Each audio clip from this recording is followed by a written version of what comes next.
And we're up.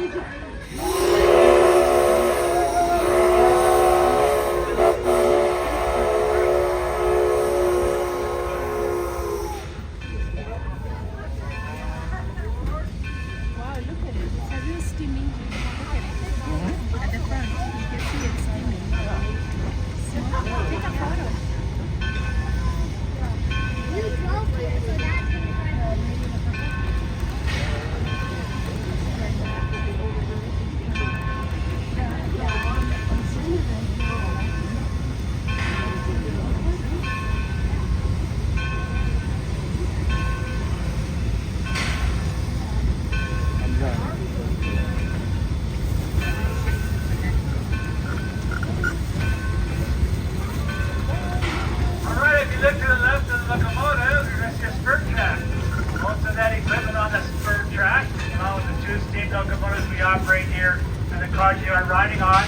All these were purchased from the West Side Lumber Company up to Wallaby, California, 100 miles to the north of us. The West Side was still logging with steam locomotives until the early 1960s. Yes. The Madera Sugar Pine Company was one of the largest, most profitable lumber companies up here. And they operated from 1899 to 1931 when they voluntarily closed down their operations. When they did close down, they scrapped all of their equipment, including the track. So we brought all this equipment down here from the West Side Lumber Company, put it back into service, and we did relay the track on an old road bed that was used by the Madera Sugar Pine Company. This road bed they used from 1908 to 1924. At the end of August of 2017, we did have a fire start on the upside of the 41 there, on the side of the 41. Burned a little bit down here, then up 41 and across the canyon. Because of proximity to the railroad, they called it the rotofire. Thanks to the employees working that day, putting out spot fires, and the firefighters coming up as soon as they did, we still have a business to be able to share with you. If you look to the left side of the locomotive, you're going to see a power pole. At that point, or a little past that point, you look across the canyon, the highest and furthest mountain you see is Raymond Mountain. Raymond Mountain is an elevation of 8,500 feet. At one time, they were logging halfway up Raymond Mountain, bringing all that timber down to the canyon below us into the mill side at Sugar Pine. Logging first began up here in the Southern Sierras in 1874 with the California Lumber Company. And for nearly 60 years, trees were cut down without any other trees being replanted. They sure cut close to 30,000 acres of trees through here.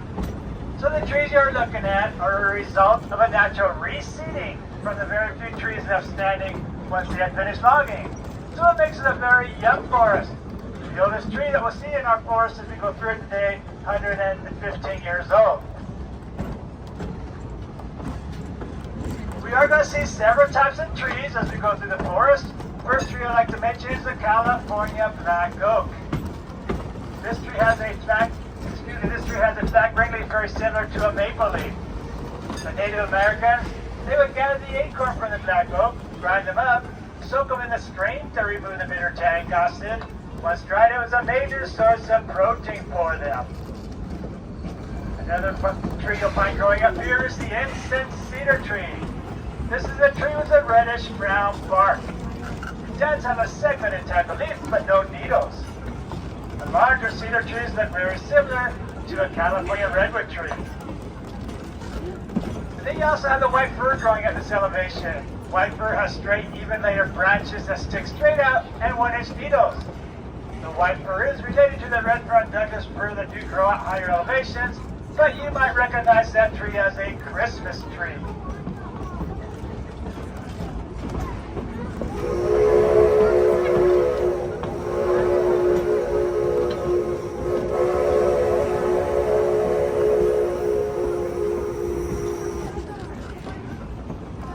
This section of track we are entering into right now is called Horseshoe Curve. In 1908, the Chinese labor force started digging this entire crew up by hand with just picks and shovels.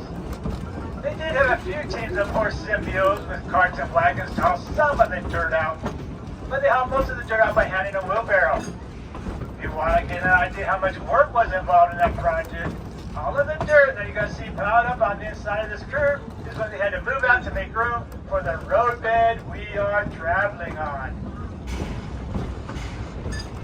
Also, as we go through Horseshoe Curve, we have the foxglove that are blooming right now. As we go through the rest of the forest, you see quite a bit of it. Foxglove is a bell-shaped flower, usually purple, pinkish, maybe some of them are white. The purple ones, I know they make a heart medicine digitalis out of. So just enjoy them, they're really blooming right now. There are two main types of pine trees that grow at this elevation. Those are the ponderosa pine and the sugar pine tree. And there's a couple ways to tell those two trees apart. One way is by the length of the needles. Ponderosa pine has needles that grow 8 to 10 inches long, while the sugar pine needles grow 2 to 3 inches. Another way to tell those two trees apart is how the needles grow on the trees. They grow in clusters. Ponderosa pine has 3 needles attached to a cluster, while the sugar pine has 5. The sugar pine tree also grows the largest pine cone in the world. These pine cones can range anywhere from 10 to 26 inches in length, and while the cone is still green and full of sap, so the larger cones have been known to weigh up to about 4 pounds. As we're going through the forest and you're looking up at some of the tall pine trees, you're going to see some pine cones hanging down on the ends of the branches like Christmas ornaments. Those are the sugar pine cones. They always hang down on the ends of the branches of the sugar pine tree. We'll see several as we go through the forest today. Also, you each had a sugar pine cone on your dinner table tonight. The Madera Sugar Pine Company had 5 wood-burning Shay locomotives for their logging business. This is the same type of locomotive which we are operating today, with the only exception, ours burns oil rather than wood. This is not your typical type of locomotive as you might expect. What I mean by that, it is not side rod driven. The Shays were the most popular of all the gear-driven locomotives. Built for very steep grades and tight curves, this locomotive was right at home working up here in the woods. The Shay was invented by a Michigan lumberman named Ephraim Shay. In 1880, the Lima Locomotive Works of Lima, Ohio, acquired the patent from Mr. Shay, and in 1880 they started to build the first Shay locomotive. The engine for this locomotive they mounted on the right side. And on that right side, you're going to see 3 vertically mounted pistons. So they had to move the boiler a little left to the left side to counterbalance the weight of the engine. So if you're standing in front of a Shay looking at the engine, it does have a rather off-balance appearance. All the wheels underneath this locomotive are driven, so it's basically 12-wheel drive. The Shays were not built for speed. Top speed is about 18 miles per hour. At number 15 up there, she was built in 1913. That makes her 111 years old. She weighs in just under 59 tons. At the completion of our 4-mile round trip today, number 15 will use approximately 40 gallons of recycled motor oil to heat up the water, and approximately 450 gallons of water. We are riding on narrow gauge track. Narrow gauge is 36 inches between the rails, compared to standard gauge railroad, which are 56.5 inches. The Madera Sugar Pine Company had about 140 miles of this narrow gauge track for their logging business, but they only used 15 to 25 miles of that track at a time. That's because when the track did leave the Villa Sugar Pine, it went off in different directions, like spokes on a wheel. So when they were finished logging in one direction, they would pick up the track, relay it off in a different direction, and continue logging. The roadbed you see to the right of us on the downhill side, this is one of the last rail lines used by the Madera Sugar Pine Company. This roadbed went all the way up to Chilla Mountain. They used this roadbed from 1927 to 1931. The Forest Service now uses this road. In fact, that's what happened most of the abandoned road lines for the logging business is. There are no access roads for the U.S. Forest Service. Also, you guys see all these piles of logs and branches and debris. Forest Service cleaning up the forest floor. And in the winter time, they're going to be burning some of these piles. They already started this last winter. They'll be burning them a lot more of them in the winters to come. Get rid of all the debris and make the forest a safer place. We are going to be crossing this road in just a moment. And like any train does, when you cross the road, 15 is going to be ringing his bell and blowing his whistle. So we are going to be curving a little bit to the right now, so get your cameras out for a video or a picture. And then we curve to the right, you're going to see the pistons on the right side of the locomotive going up and down. This is turning the drivetrain and the wheels. In just a moment, you're going to hear the whistle blow and the bell ring.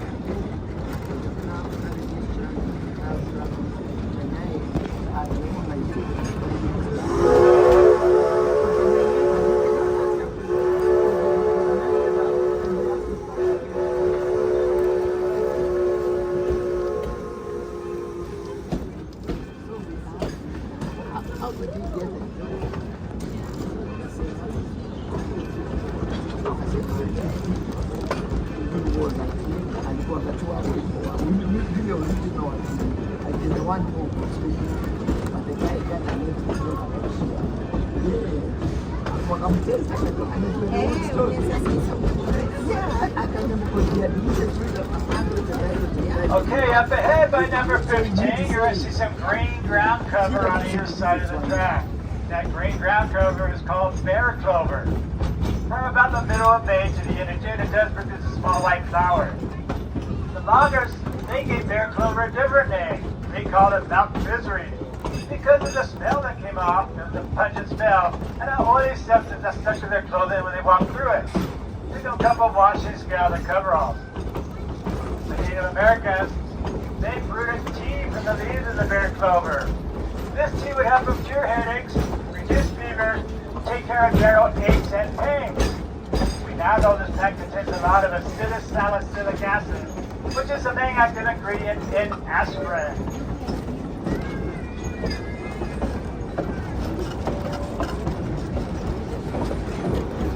Coming up to the right of the locomotive, right up next to the track, we're going to pass a couple of bushes with smooth maroon bark. Those are called manzanita. Manzanita is Spanish for little apple. In the fall, the manzanita does produce a small berry. Native Americans, they would pick this berry and make a cider drink from it. It's also a good food source for the mule deer, black bear, and Sasquatch that do live up here.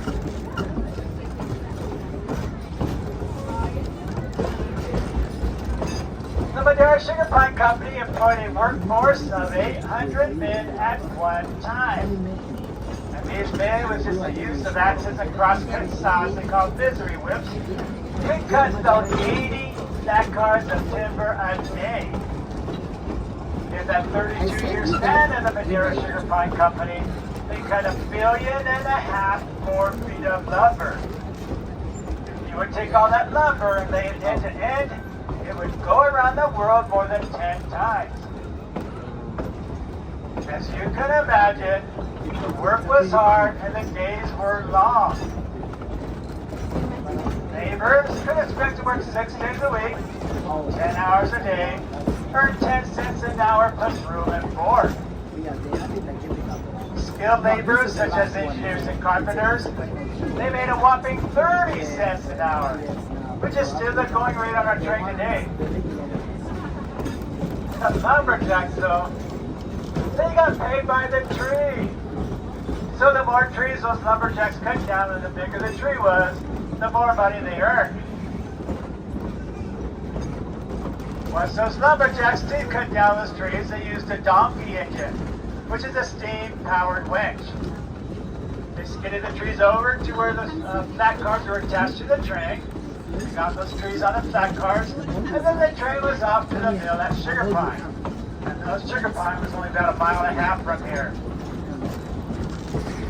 Once the train did reach the mill at Sugar Pine, they dropped those trees into a log pond. Those trees were then stripped of their bark and given a very rough cut.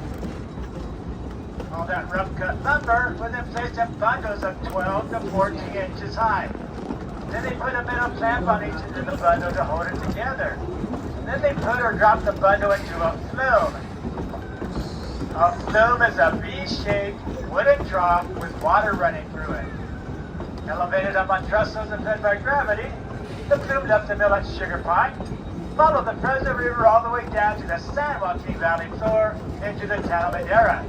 A total of 54 miles. At one time, it's the largest wooden structure in the world. Construction of that flume took 2 years. So before the flume was completed, they were hauling the lumber down on dirt roads with cars and oxen. That trip to Madera took 2.5 days.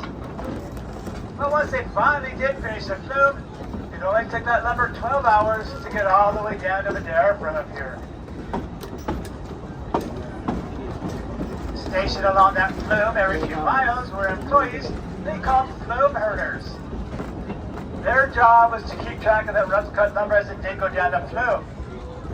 If they did encounter a problem, such as a log jam or lumber jam, they get word back to the mill to stop all shipments till they could get that problem fixed. Once all that rough cut lumber did reach Madera, they were then taken to a second planing mill, a finishing mill, and given its final cut. All that finished lumber was then loaded onto the Southern Pacific Railroad and shipped to a worldwide market. The water that did come off the flume they sold to the farmers for irrigation. The logging company did not offer their employees any benefits, but they did offer them a very unique form of transportation by way of a flume boat. The flume boat was nothing more than a couple scrap pieces of lumber nailed together. There were no handholds or handrails. The only drawback with the flume boat is that the grade on the flume was so steep at the depth of Mount Sugar Pine that that boat could get up to speeds of 50 miles an hour. What a ride. There's a river going down around the logging camps many years ago that a lumberjack got hurt while falling a tree. So he got him on the train back to the mill at Sugar Pine. Then they put him on a flume boat to get down to Madera for some medical attention. I hear he made it okay, especially since he was accompanied by someone named Jack Daniels.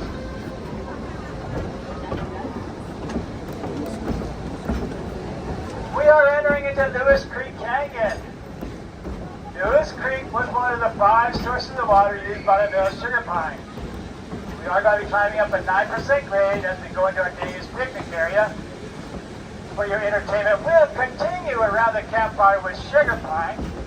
Halfway up, we will cross over the West Fork of Lewis Creek. So far, our fit number 15 has been a very quiet engine because we've been going downhill this whole time. As we do start up that 9% grade, you're going to notice how much harder 15 is working. The engine is going to be demanding more steam, and the fireman is going to be working frantically to keep up with them. Also in the creek up here, you're going to see a couple of hippopotamuses. Oh, wait a minute. Sorry. Wrong ride. I thought this was the happiest place on Earth. But do notice how much harder 15's working. The exhaust sticker is going to change. And those of you in the front, those of you in the front, we get halfway up. Another good shot for a picture or video because 15's chugging up the hill. I'll be blowing its whistle. I give you a 10-second heads up when it happens.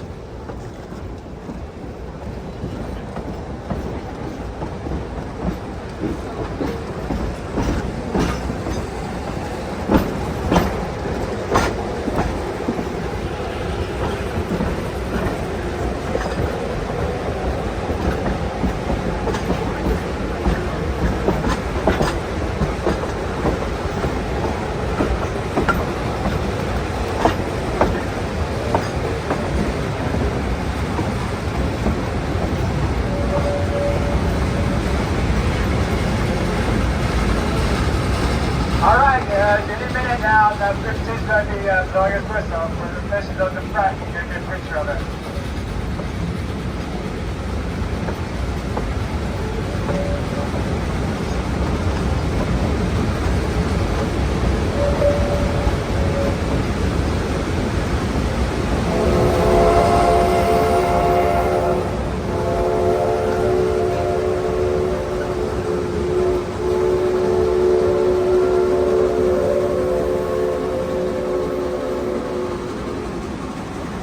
Look at all these fox come through here too. A lot of fox in this area.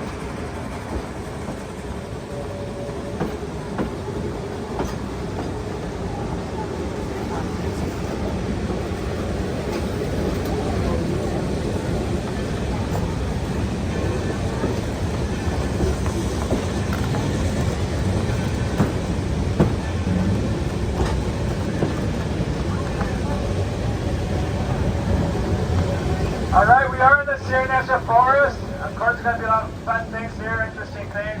Patents, flowers, rock assist, pine calls. We call them leave 'em right, because you have to leave 'em right there for the next person to enjoy.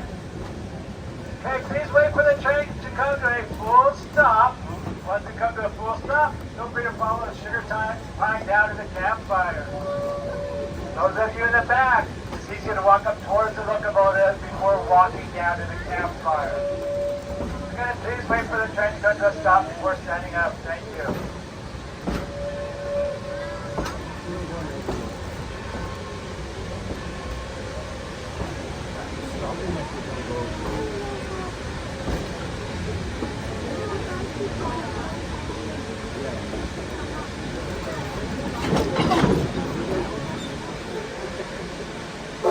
Okay, please watch your step.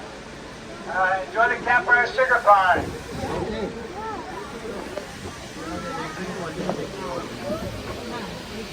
Gracie, we're camping for overnight.